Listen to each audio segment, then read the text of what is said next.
ओम शांति। 22/5/24 की वाणी है। आज बाबा ने कहा, मीठे बच्चे, तुम्हें कर्मातीत बनकर जाना है, इसलिए अंदर में कोई भी फ्लो नहीं रहना चाहिए। अपनी जांच कर कमियां निकालते जाओ। प्रश्न है, किस अवस्था को जमाने में मेहनत लगती है, उसका पुरुषार्थ क्या है? उत्तर है, इन आँखों से देखने वाली कोई भी चीज़ सामने ना आए, देखते भी ना देखो, देह में रहते देही अभिमानी रहो।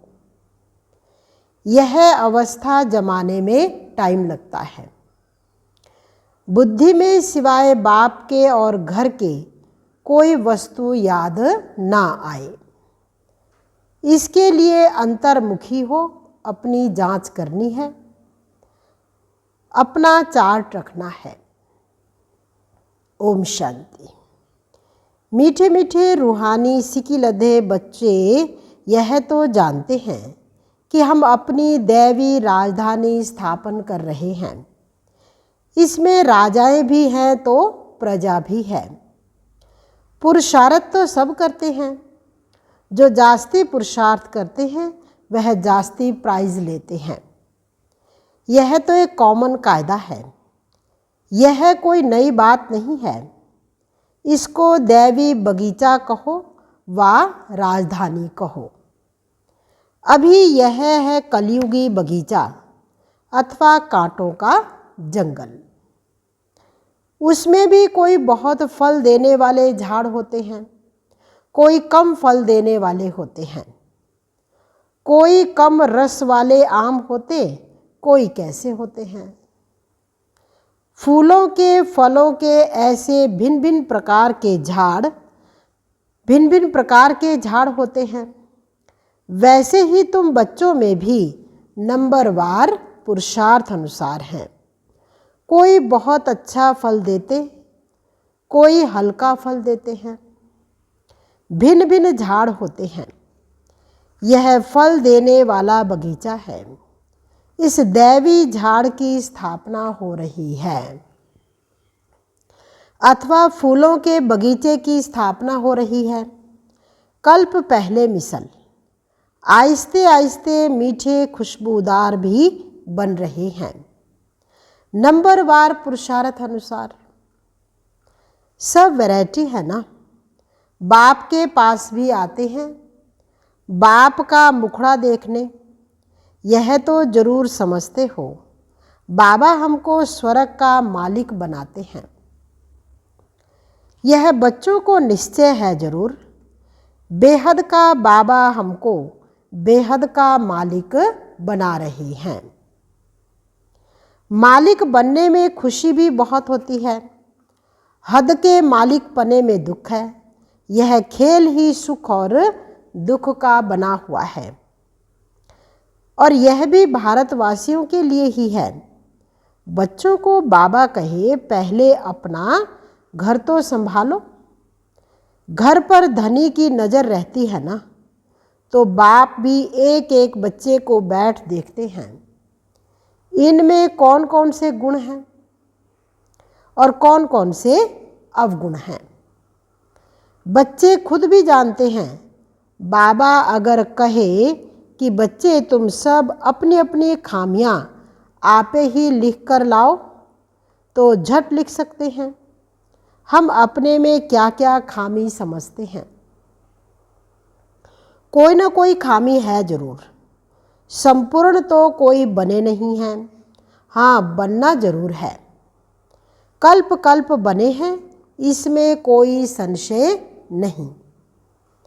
परंतु इस समय खामी है, वह बतलाने से बाबा उस पर ही समझाएंगे। इस समय तो बहुत खामियां हैं। मुख्य सब खामियां होती ही हैं देह अभिमान के कारण। वह फिर बहुत हैरान करती हैं, अवस्था को आगे बढ़ने नहीं देती हैं। इसलिए अब पूरी रीति पुरुषार्थ करना है। ये शरीर भी कभी छोड़कर जाना है। दैवी गुण भी यहाँ ही धारण करके जाना है। कर्मातीत अवस्था में जाने का अर्थ भी बाबा तो समझा रहे हैं। कर्मातीत होकर जाना है तो कोई भी फ्लो ना रहे, क्योंकि तुम हीरे बनते हो ना। हमारे में क्या क्या फ्लो है यह तो हर एक जानते हैं, क्योंकि तुम चैतन्य हो। जड़ हीरे में फ्लो होगा तो वह निकाल थोड़े ही सकते हैं।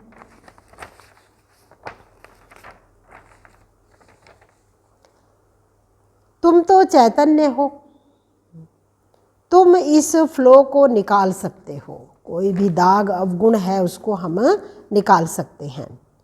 तुम कौड़ी से हीरे जैसा बनते हो। तुम अपने को अच्छी रीति जानते हो। सर्जन पूछते हैं कौन सा फ्लो है जो तुमको अटकाता है, आगे बढ़ने नहीं देता है। फ्लोलेस तो पिछाड़ी में बनना है। ये सब अभी निकालना है। अगर फ्लो नहीं निकलता तो हीरे की वैल्यू कम हो जाती है। यह भी बड़ा पक्का जौहरी है ना। सारी आयु हीरे ही इन आँखों से देखे हैं। ऐसा जौहरी कोई होगा नहीं जिसको इतना हीरों की परखने का शौक हो। तुम भी हीरे बन रहे हो। जानते हो कोई ना कोई फ्लो है जरूर, संपूर्ण बने नहीं हैं। चैतन्य होने कारण तुम पुरुषार्थ से फ्लो निकाल सकते हो। हीरे जैसा तो बनना है जरूर, सो तब बनेंगे जब पूरा पुरुषार्थ करेंगे। बाप कहते हैं तुम्हारी अवस्था ऐसी पक्की हो जो शरीर छूटते समय अंत में कोई याद ना आए। यह तो क्लियर है। मित्र संबंधी आदि सब को भूलना है। संबंध रखना ही है एक बाप से। अभी तुम हीरे बन रहे हो। यह जौहरात की दुकान है। तुम हर एक जौहरी हो। ये बातें दूसरा कोई जानता भी नहीं। तुम बच्चे जानते हो हर एक के दिल में है हम विश्व के मालिक बन रहे हैं पुरुषार्थ अनुसार। जिन्हों को ऊंच पदवी मिला है उन्होंने जरूर पुरुषार्थ किया है। हाँ तो तुम्हारे में से ही है ना। तुम बच्चों को ही इतना पुरुषार्थ करना है, इसलिए बाबा एक एक बच्चे को देखते रहते हैं जैसे फूलों को देखा जाता है। यह कैसा खुशबूदार फूल है, ये कैसा है, इनमें बाकी क्या फ्लो है, क्योंकि तुम चैतन्य हो। चैतन्य हीरे जान सकते हैं ना हमारे में क्या क्या खामी है। जो बाप से बुद्धि योग तुड़ाए कहाँ ना कहाँ भटकाते हैं। बाप तो कहते हैं बच्चे माम एकम याद करो, दूसरा कोई याद ना आए। ग्रस्त व्यवहार में रहते एक बाप को याद करना है। इन्हों की तो भट्ठी बननी थी जो तैयार हो निकली सर्विस के लिए। देखते हैं पुराने जो हैं वह अच्छी सर्विस कर रहे हैं, फिर नए भी ऐड हो जाते हैं। पुरानों की भट्ठी बननी थी। भल पुराने तो हैं तो भी खामियां हैं जरूर। हर एक अपने दिल में समझते हैं कि बाबा जो अवस्था बनाने लिए कहते हैं वह अभी बनी नहीं है। एम ऑब्जेक्ट तो बाप समझाते हैं। सबसे जास्ती खाद है देह अभिमान की, तब ही देह की तरफ बुद्धि चली जाती है। यह भी होते हुए देही अभिमानी बनना है।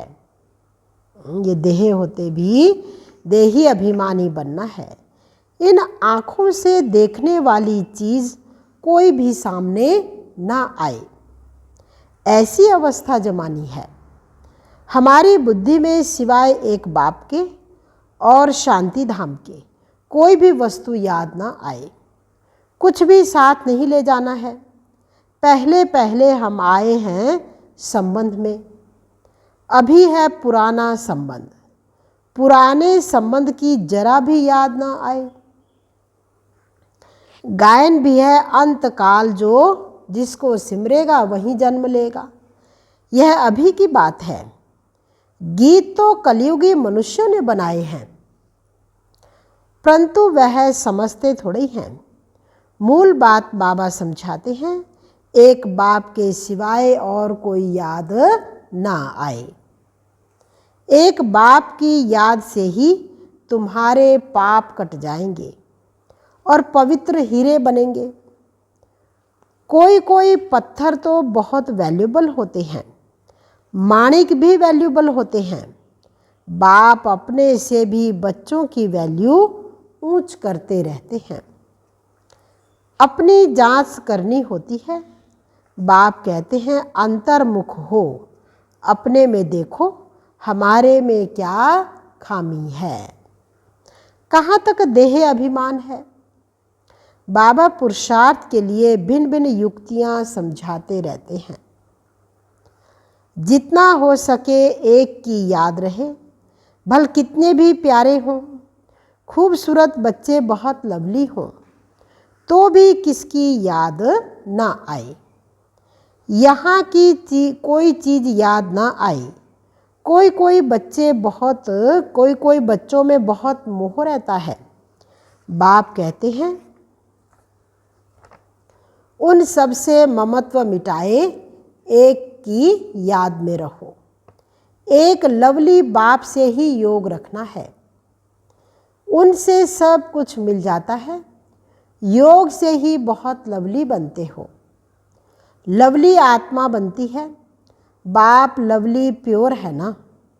आत्मा को लवली प्योर बनाने के लिए बाप कहते हैं, बच्चे जितना मुझे याद करेंगे तुम अथाह लवली बनेंगे। तुम इतने लवली बनते हो जो तुम देवी देवताओं की अब तक पूजा हो रही है। बहुत लवली बनते हो ना। आधा कल्प तुम राज्य करते हो, फिर आधा कल्प तुम ही पूजे जाते हो। तुम खुद ही पुजारी बन अपने चित्रों को पूजते हो। तुम हो सबसे लवली बनने वाले। तुम जब लवली बाप को अच्छी रीति याद करेंगे तब ही लवली बनेंगे। सिवाय एक बाप के और कोई याद ना आए। तो अपनी जांच करो कि बाप को बहुत प्यार से याद करते हैं। बाप की याद से प्रेम के आंसू आ जाएं। बाबा मेरा तो आपके सिवाय दूसरा ना कोई, और कोई की याद ना आए। माया के तूफान ना आए। तूफान तो बहुत आते हैं ना। अपने ऊपर बहुत जांच रखनी है। हमारा प्यार बाप के सिवाय और तरफ तो नहीं जाता है। भल कितनी भी प्यारी चीज़ हो तो भी एक बाप की ही याद आए। तुम सब एक माशूक के आशिक बनते हो। आशिक माशूक जो होते हैं, एक बार एक दो को देख लिया बस, शादी आदि भी नहीं करते, रहते भी अलग हैं, परंतु एक दो की याद बुद्धि में रहती है। अभी तुम जानते हो हम सब आशिक हैं एक माशूक के। उस माशूक को तुम भक्ति में भी बहुत याद करते थे। यहाँ भी तुम्हें बहुत याद करना है, जबकि वह सन्मुख है। बाप कहते हैं माँ में कम याद करो तो तुम्हारा बेड़ा पार हो जाएगा। इसमें संशय की कोई बात नहीं है। भगवान से मिलने के लिए सब भक्ति करते हैं। वहाँ कोई कोई तो बहुत हड्डी सर्विस करते हैं। सर्विस के लिए जैसे एकदम तड़पते हैं, बहुत मेहनत करते हैं। यह भी तुम जानते हो कि बड़े आदमी इतना नहीं समझ सकेंगे, परंतु तुम्हारी मेहनत कोई व्यर्थ नहीं जाती है। कोई समझकर लायक बनते हैं, फिर बाबा के आगे आते हैं। तुम समझते हो यह लायक है व नहीं, दृष्टि तो उन्हों को तुम बच्चों से मिलती है। श्रृंगार करने वाले तुम बच्चे हो। जो भी यहाँ आए हुए हैं उन सब को तुम बच्चों ने श्रृंगार कराया है, बाबा ने तुमको कराया है। तुम फिर औरों को श्रृंगार कराए ले आते हो। बाप आफरीन देते हैं, जैसा श्रृंगार किया है ऐसा ही औरों को भी कराते हैं, बल्कि अपने से भी औरों को अच्छा करा सकते हैं। सबकी अपनी अपनी तकदीर है ना। कोई कोई समझने वाले समझाने वाले से भी तीखे हो जाते हैं। समझते हैं इनसे हम अच्छा समझा सकते हैं। समझाने का नशा चढ़ता है तो वह फिर निकल पड़ते हैं। बाप दादा दोनों के दिल पर चढ़ पड़ते हैं। बहुत नए नए हैं जो पुरानों से भी तीखे हैं। कांटों से अच्छा फूल बन पड़े हैं, इसलिए बाबा एक एक को बैठ देखते हैं। इनमें क्या क्या कमी है, यह कमी इनसे निकल जाए तो बहुत अच्छी सर्विस करें।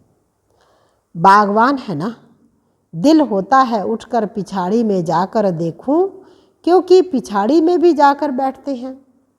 अच्छे अच्छे महारथियों को तो फ्रंट में बैठना चाहिए। इसमें किसको धक्का आने की तो कोई बात ही नहीं है। अगर धक्का आएगा रूठेंगे तो अपनी तकदीर से रूठेंगे। सामने फूलों को देख देख अथाह खुशी होती है। यह बड़ा अच्छा है, इसमें थोड़ा डिफेक्ट है, यह बहुत अच्छा साफ है, इनमें अंदर कोई जंक जमी पड़ी है, तो वह सारा किचड़ा निकालना है। बाप जैसा लवली और कोई नहीं, बाप जैसा लवली और कोई नहीं बनता। बाप जितना लवली है, बाबा कहते हैं दुनिया में और कोई नहीं है। और जितना बाप प्यार करते हैं उतना कोई नहीं करता। स्त्री का भी